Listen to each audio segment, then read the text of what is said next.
పెద్దపల్లి జిల్లాకు సంబంధించి ఈరోజు ప్రధాన వార్తలు చూసుకున్నట్లయితే BRS party working president KTR జన్మదినం ఈ నెల 24వ తేదీన సందర్భంగా పెద్దపల్లి జిల్లా బీఆర్ఎస్ పార్టీ జిల్లా అధ్యక్షుడు రామగుండం మాజీ ఎమ్మెల్యే కోరుకంటి చంద్ర తన సొంత ఫంక్షన్ హాల్ని ప్రజలందరూ కూడా ఉచితంగా ఇస్తున్నట్టుగా ఒక ప్రకటనలో వెల్లడించడం జరిగింది. గోదావరి కానీ తిలక్నగర్ డౌన్లో ఉన్నటువంటి విశ్వం ఫంక్షన్ హాల్ను రామగుండం నియోజకవర్గ ప్రజలందరూ కూడా ఉచితంగా ఉపయోగించుకోవచ్చు అంటూ కూడా కోరుకంటి చంద్ర వెల్లడించడం జరిగింది. గిఫ్ట్ ఏ స్మైల్ కింద తన సొంత ఫంక్షన్ హాల్ అయినటువంటి విశ్వం ఫంక్షన్ హాల్ను తెలంగాణ కమ్యూనిటీ భవన్ పేరుగా మార్చి ప్రజలందరికీ కూడా అందుబాటులో ఉంచినట్టుగా ఆయన వెల్లడించారు.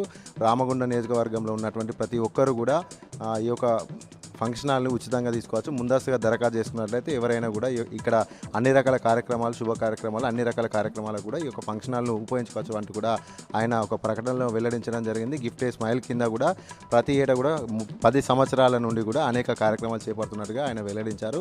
నిరుపేదలకు కూడా అనేక ఇండ్లు కట్టించి ఇచ్చాము. ఆటో లేనటువంటి కొందరికి ఆటోలు పంపిణీ చేస్తాం. ట్రైసైకిల్, విద్యార్థులకు సైకిళ్ళు, ఇవన్నీ కూడా గిఫ్ట్ ఏ స్మైల్ కింద అనేక కార్యక్రమాలు చేపడుతున్నట్టు కూడా ఈ సందర్భంగా ఆయన వెల్లడించారు. తెలంగాణ కమ్యూనిటీ భవన్గా పేరు మార్చినటువంటి విశ్వ ఫంక్షన్ హాల్లో అన్ని రకాల కార్యక్రమాలు జరుపుకోవడానికి ప్రతి ఒక్కరు కూడా ఉచితంగానే ఈ యొక్క సేవను ఉపయోగించుకోవచ్చు అంటూ కూడా ఆయన వెల్లడించారు.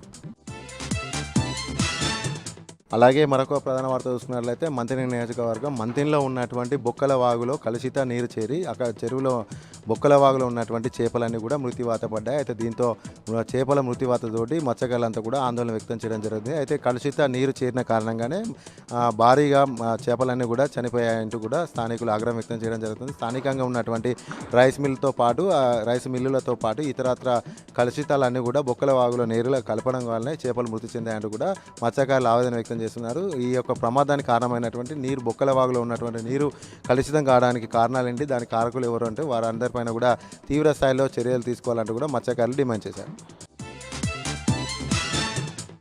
అలాగే మరొక ప్రధాన వార్త చూసుకున్నట్లయితే గోదావరి కని ప్రభుత్వ జూనియర్ కళాశాల మందుబాబులకు అడ్డాగా మారింది. సాయంత్రం చీకటి పడిందంటే చాలు మందుబాబులు ప్రభుత్వ జూనియర్ కళాశాలను అడ్డాగా మార్చుకొని మద్యం సేవిస్తున్నారు. అంతేకాకుండా కూడా అక్కడ మద్యం సేవించిన అనంతరం కూడా ఆ సీసాలన్నీ కూడా పగలగొట్టడంతో ఉదయం వచ్చేటువంటి విద్యార్థులకు, ఉపాధ్యాయులకు కూడా ఈ యొక్క మందు సీసాలతో కూడా అనేక ఇబ్బందులు కలుగుతున్నాయి. అంతేకాకుండా ఉదయం విద్యార్థులు కూడా ఈ యొక్క ఆ పరిస్థితిని చూసి కూడా చాలా ఇబ్బందికరంగా మారుతున్నటువంటి పరిస్థితి. అయితే ఇక్కడ ఇంతలా మందు బాబులు రెచ్చిపోతున్నా కూడా ప్రతిరోజు కూడా మందు సీసాలు, గ్లాసులు, వాటర్ ప్యాకెట్లు ఇవన్నీ కూడా దర్శనమిస్తున్నా కూడా ఏ ఒక్క అధికారి స్పందించడం లేదంటూ కూడా స్థానికులు ఆగ్రహం వ్యక్తం చేస్తున్నారు. వెంటనే దీనిపైన సంబంధిత అధికారులు దృష్టి సారించి మందు బాబులకు అడ్డాగా ఉన్నటువంటి ప్రభుత్వ జూనియర్ కళాశాలలో కఠిన చర్యలు తీసుకోవాలి, అక్కడ ఎవరు కూడా ఉండకుండా చూడాలంటూ కూడా విద్యార్థి సంఘాల నాయకులు కూడా ఆరోపిస్తున్నారు.